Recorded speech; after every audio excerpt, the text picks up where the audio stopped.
Hi there, you're listening to Hillside Talks, a podcast for everyone. If you enjoy it, please tell your family and friends. If you don't, maybe try the next one.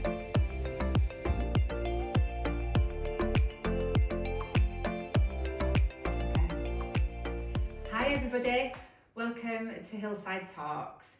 I'm excited about this episode. We've got two amazing individuals here with us today. We've got Tommy, who you saw on episode 1, also my son, and we've got Nikki Close from Hillside Childcare. She works with us, and we are talking today all things disability, all things special needs, and what that's like for you, Tommy, growing up. And I know you've maybe got a few questions for Nikki, because Nikki is also, you've got a disability as well. So Nikki, can you just tell us who you are, maybe a little bit about your disability? Right, I'm Nikki.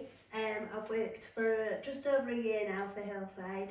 I've got cerebral palsy. It's called spastic dysplasia, which means that my muscles are tighter than they should be because my brain sends signals to my muscles constantly to tighten up. So basically I've got no chill, which is pretty true of everything really. Oh wow. Have you got the same one, Tommy? Or a different strand of cerebral palsy? I don't know. We don't have cerebral palsy. Oh really? Yeah, we don't have a diagnosis, do we? So like I said, we have no idea. Yeah, we've had all the, we've had loads of tests and loads of investigations and things, but we don't actually have a diagnosis for Tommy, so he's always kind of called a one-off. A little bit special one. Yeah, really, a special one. Special.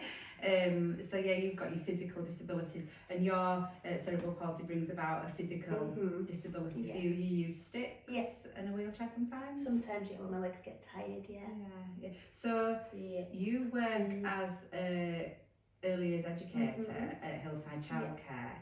What does that look like for somebody who's got a physical disability? What does it feel like for you, Nikki? Because it's all I've known, I sort of just get on with it. But where you see an impact is the children's reactions mainly. Yeah. So when I first arrived, they were like, "Oh, what's this?" But now, because they asked all the questions early on and just fired them at me, now it's just the norm for them. What kind of questions would the children ask? What do they do? Somebody new who sees your child? What the main one was, what's wrong with your legs? Right. When if you just answer it straight off, because some parents I find are a bit, are they alright to ask that? But and then sort of hurry them along a little bit so they don't ask that question. Yeah. But I think if you ask the question and you know it's okay to ask the question, then less questions come and they just adapt with you. Barriers are knocked down straight away. We like it, don't we, when people ask? That reaction, what you just described there, that careful. It's all like you're gonna break. Yeah. On the like, I don't know. On the when people do like be careful and that. Yeah. Only because you've never seen something like that before. Yeah. It really agitates me sometimes. Yeah. It does, but we talk a lot about it, and I'm a big. But people aren't necessarily being unkind in that moment. I think just sometimes they don't know what to say. Yeah. And they're scared of upsetting you. So that's why, for me, this is so important that we go, no, it's okay, ask, we're not going to break, it's okay. And those conversations about disability and, what to do when you meet someone who's disabled, it's got to be good, because it means change, doesn't it? It means that people might not be so, pretend they've not seen you rather than come and ask, and have a conversation about it. Have you ever experienced any negative? I'm sure you have. It's adults, it's not children, and I think it's because they haven't had that exposure, because parents maybe haven't let them have that conversation. Then adults are sort of more close to it, and sort of, rather than ask a question, they will say something unkind and something off the top of their head. Because they don't know any better, and it's about education. Nikki, that's why I feel so blessed that we have you in our staff team, because straight away, we've got a big number of children. You are visible, you're here, you're showing that you're equal to everybody else, and you're doing just as good a job. I mean, we've got to share your achievement at our year end do. I mean, you went at our staff awards. What did you please share? Practitioner of the Year. It was amazing. It was so. It was really important, wasn't it, for other settings to see as well, I think. Because even our staff that I'm with now, that are my friends now, they had loads of questions when I first started, and they sort of stopped themselves from asking, and I had to sit them down and say, look, it's okay, you can ask and you can say whatever you want to say, and I'll answer it. And now they just don't tiptoe around anymore. It's lovely. It's really You've formed some gorgeous relationships really with your colleagues, haven't you? Because I know a few girls were like, oh, can I say that? Yeah, of course you can. Again, it's a positive change, because, you know, I think, you know, in the world we're living in now, people are scared. They're scared they're going to say something wrong. They're scared they're going to offend, you know, that we might not be PC. And it's awful, because people end up not saying anything at all, you know. And I think it's important, like you, Tommy, you've got a really, really good sense of humour, and you probably had to adapt that because of the way people are with you. And I think if you can laugh it off and do a joke before people get to you, that's really important, and you're really good at that. That is true. It is, you're really funny. I joke about, I probably shouldn't do, but I joke about my disability. Oh, you've got to, because people are going to tell that joke anyway, and it might as well be you rather than somebody else. Yeah. And I think if you've got, and I think if telling that joke, if you've got experience of being that person, I think you actually tell it better and funnier. You do. Yeah. Because you know what to say. But if you make a joke about yourself, sometimes people go, oh, you can't say that. But you can, because it's you. You can't say it about other people, because then you'd be unkind, wouldn't you? But I think you can laugh about yourself. It's really important.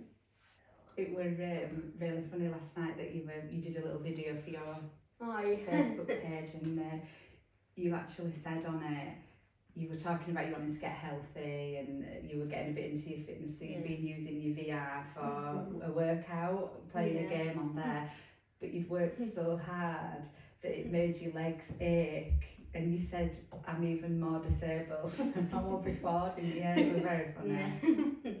You can say that though, can't you? It's funny. And I think that's what also people need to learn. Sometimes it is funny. And especially to people, to people that have kind of known you. Yeah, people that you're comfy with. Yeah, people that you're comfy sharing. Because your mum would say the same joke, wouldn't she? She'd laugh along with you as well. So I know my dad would. He's usually the first to tell a joke. Yeah. So. What was life like growing up, Nikki, for you? What was it like? Mostly pretty good, but you do have, I'm sure you do as well, Tommy, you do have little wobbles and you have a little bit of a crying day. Sometimes you can't do something maybe that Woody can do. I know I've got a twin, so I cried a lot when she was crossing the road and I wasn't allowed to cross the road. She went clubbing and I wasn't allowed to go clubbing because it's not safe, and you do have your down days, but my dad always told me, and my mum as well, she always said, right, what can we do? You can cry about it all day, but actually that's not going to make your legs any better, or you can just get on with it. Absolutely. So we did. Your mum and dad sound brilliant. Yeah. I think you could relate to that, because Woody, Tommy's brother, is now at a point where he's playing out and things like that. Because I used to do the same thing a lot, because my brother used to walk home and basically do some stuff that I was not able to do in this. But you're older as well, so that But I'm older as well, so that kind of frustrates me as well. But you can also see why, because your mum wants to keep you safe, so it's really frustrating because you can see both sides. Yeah. I mean, if I had my way, obviously you would never go out, you'd stay with me all the time. Yeah, and then I'd try my best with independence. Wrapped in a bubble wrap. Yeah, it'd be in bubble wrap. I've been in bubble wrap walking home. I could roll your Walking hair. home and going to school, and then if I didn't want to go somewhere, you could just roll me. Good. Yeah, no, I can relate to what Nikki's saying, and I can relate to probably what her mum and her dad were feeling as well. How did you overcome any boundaries? So like, as you were growing up and there were things that maybe you couldn't do, did you eventually overcome certain things? So I remember when I wanted to go shopping when I was about 11, my sister was doing it at the same time. My mum would sort of drop me off and stay at a safe distance and stay with a trusted friend, so somebody that she knew would sort of look after me in that sense. Yeah. And then as I got a bit older and I wanted to go clubbing and stuff, my stepmum took me. She said, right, I'll take you on your first one, we'll take your wheelchair, we'll phone your mum when you get there, we'll phone her when you're back, and then we'll just see how it goes. What you've got to share what you experienced clubbing were like, because you're obviously never going to go clubbing. Never ever allowed. Tell Pretend I didn't say that. Yeah. It's very slippy, so it is very slippy because there's all kinds of fluid all over the floor. It could be anything. Drink and sick usually it is, I'll be honest, so it's very slippy on your sticks, so you have to be super careful, but it's doable. It's doable. It is doable. You fall over a little more than you probably would like, but it is doable, and it's all a learning curve. Did you fall a lot as you were growing up? Yeah. Tell us about any time. What, while I was out or when I was growing up? Both. I'm just generally. loving listening to you, so listen to somebody else. It's funny when I fall over. I'm sure you get it as well, because everybody sort of panics again and goes and wants to help, and you don't want help a lot of the time. Yeah. And it's just quicker to get up by yourself, so you have to say no, it's fine. Yeah. And you can quite often get up quicker by yourself than if lots of people Then are everyone's helping. grabbing it. Yeah, I know I've seen before when you've fallen out of your frame and there's the big mass panic and everybody who doesn't even know, they don't know how he moves or how he gets up, and they'll try and Or grab even if he it. wants any help, he might not even want any. A recent one, on holiday, people were kind of just helping me. Yeah. And holding my hand up here. Yeah. Like, And people want to push your wheelchair, don't they, and you can do it yourself. yeah, it was. And another really funny one. Yeah. It was on Valentine's Day. Yeah. We were and on this- holiday, weren't we? Man just went, and this man just went, are you going to this restaurant? And then wheelied me all the way down for like 10 minutes. I was just seeing stars for 10 minutes. You didn't know what were happening. You're being so polite. Yeah, I was just like, It tipped you back, didn't it, so that your front wheels didn't get caught, but Tommy just kind of sat A there little bit of being wheeled shock. out there to the restaurant. But what about when we got to the restaurant? oh God. It were a themed night, can I share? Well, you Yeah, can go as on well. then. It were a themed night, we're all very lovely, and it were Mark and I, Woody and Tommy were on holiday together, and it were Valentine's, so the restaurant had gone all out, and there were balloons, and somebody played the saxophone, and then What happened to me? You talk to me. And then this belly dancer Right. started dancing, taking pictures with us. You famous? And then she tried because she thought, because when I'm sat down, I look like I can walk, because I look like I'm strong and all You that. do. So she tried.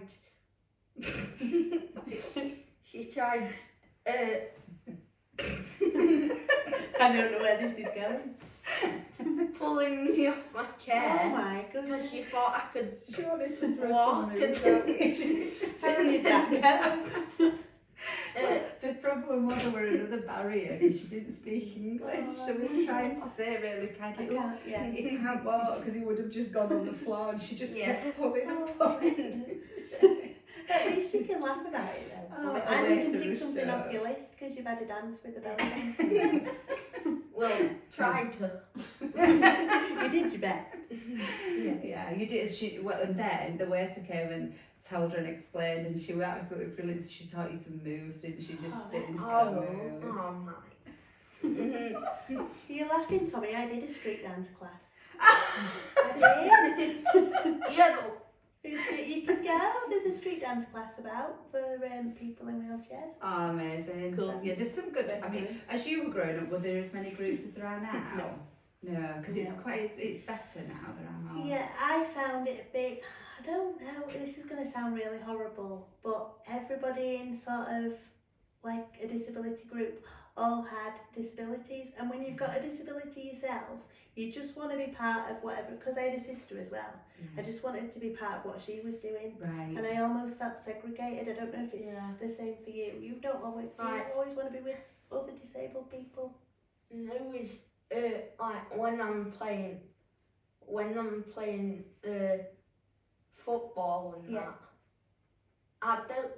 I don't really mind if I'm with other disabled people. Well, you don't I want to don't be. think. Yeah. I just think, where's that ball going next? Yeah. That's Do I true. have to do something about it? And That's the right way to think, though, isn't it? yeah, if I was in like a group, I wouldn't want them to all be disabled people, because then I'd just feel like I'm special, and just disabled. I and just nothing don't else. want to feel like Nobody wants to feel like that. I always think as well, just the same as people, without a disability, every disabled individual is completely different. So just because you've got a whole group of individuals with a disability doesn't mean the logistics are going to work. You're not going to get on necessarily. Yeah. No, I get that. I get it completely. What was senior school like? Tommy's now in senior school. Really good. Well, Really good. Yeah, I think because we went with one with access, so it had lifts and things, and so we had the option of interacting with people with disabilities or not. So there was a good mix. So it was lovely. Yeah. And everybody sort of got along, which is what you want the world to be. And sometimes it's not, unfortunately. No, it's not. I had a really good group of friends. That's amazing. And have you still got that friendship Yeah, group still. now? Not so much now because we've sort of drifted apart. But I've got really, really good friends through work and things, so that's nice. Yeah. That's amazing. It is. Have you got anything that you'd like to ask Nikki, or anything you want to chat further about? Or... Yeah. Just fire them at me. What were it like finding a job and like That was the trickiest bit. Question. Really, really, really tricky. Because you've got to tick a box on any application form, whether you've got a disability or not. And whenever I tick that box, because I'm an honest person, whenever I tick that box, I never got an interview, I never got a call back. And it was the ones that I phoned up and asked about, and then said, by the way, I've got a disability, then they were alright with, or I waited until interview so they could see it. I'd say what I wanted to say, and then they could see my disability, and then ask anything that they wanted to ask. But sometimes they just saw that tick box was ticked, and then nothing happened further. That was frustrating, because I knew I could do it. Yes. It's just about proving it. That's just the worst part, because people are just judging that if you're disabled, you're not gonna do good. But if you think about it, you're better, because obviously, like your job now, you like playing with kids, and that's better because you're at their level. Yeah, it is. That's a really good way of looking at it. But yeah, I am absolutely at their level. It makes me so sad that, because of a piece of paper and a tick in a box. Because they've never met you. I'm glad. because I know it you're means glad. we got you. Yeah. But I mean, how places of work are missing out. Yeah. They are missing out if they're making a And judgment they don't know, based they on will ticking never a know box. either, will Yeah, they? That's the yeah, thing. yeah.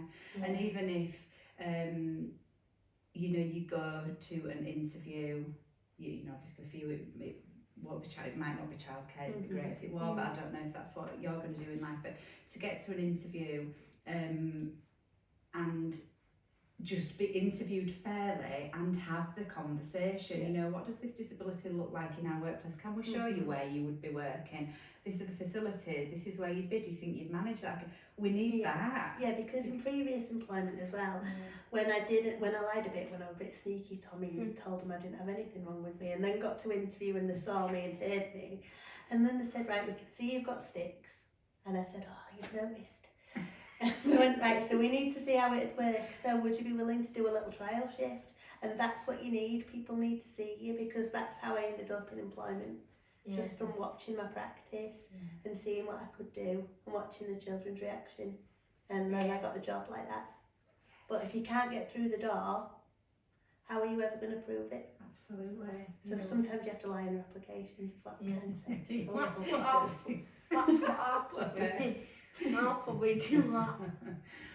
But hopefully, you know, things like this will make change, and it will make employers not make judgments at that very first stage, you know, just from a tick in a box, because let me tell you, they're missing out on people like you guys based on ticking a box. You know, I'm so grateful for you both, and listening to you. I mean, I could listen to you both all day, you know, and it's inspiring. It's absolutely inspiring, and we're blessed to have you in our communities, in our places of work, in our lives, you know. Yeah.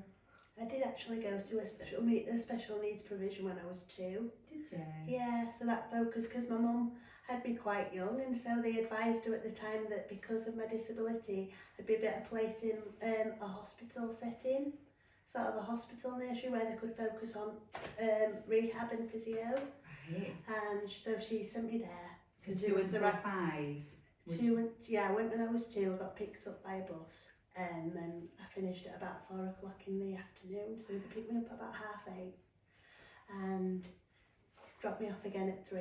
And my stepdad said it was like pushing an angry cat onto a bus because I really didn't want to go. Do you remember those days? Yeah, I remember that bit. And she said, my mum said that she saw my potential and she saw it lost. I lost all my speech. And she said she just had to move me because she could see what I was capable of. Right. So, gosh, it's about that, isn't it? It's about seeing what people are capable of. It's so much about that, and I like to think that we've moved on a lot since your baby days. You know, obviously, because you never had to make that choice, did you? For Tommy, it was just no, I didn't. You know what, it was hard at that stage, when, because you really know by 18 months, 2 years, that's when it's really with a physical disability. Well, for us, what it looked like for us is that at 18 months I was still hoping and praying that we'd take our steps and we'd be off and we'd catch I think you up. always do, though, don't you? You do always hope, but I always knew as well that there was something. But at 2 to 3, that was when I was at my most scared, my most emotional, my most wrapping him up, didn't want to let him go anywhere. You sort of grieve as well for the person that you want, for the Tommy that you wanted him to be and the Tommy that he is, because you think, I suppose with a disability, you think that he's not going to do this and he's not going to do that, and actually it's all about finding a different way. That takes years to kind of settle into as a mum. It took a long time to kind of relax and go, do you know what, this is actually okay, this is actually totally going to be fine, and what you bring to the table, what you bring to our family, it's amazing. It's absolutely amazing. We're grateful every day. We could talk all day. I feel like there's got to be another a follow-up podcast to this, because we could just talk and tap into so much more, but for now, thank you, both of you, so much. Thank you, Tommy. It's been really, really inspiring. And I hate that word, because but people say it all the time. That's another one to be mindful of. It's been really, really, really, really interesting to see, because I've never I have met people with disabilities, but I've never been really old and seen it from a younger end, so it's lovely, it's nice. I tell you what, we'll have to meet up again after you've done your rock climbing experience. And do a part 2. Do a part 2. This is gonna be like 4 hours worth of chatting together. But yeah, you're going rock climbing together, aren't you? So watch this space and we'll maybe you can back. do bungee jumping, Tommy, because I've done that a couple of times. Oh, Yeah, no. one thing at a time, Nikki. I might not do bungee jump. We'll Yeah, we'll see. Well, thank you again. We'll definitely be seeing you back here to talk more, and we'll see you next time on the Hillside Talks. Thank you. Thank you.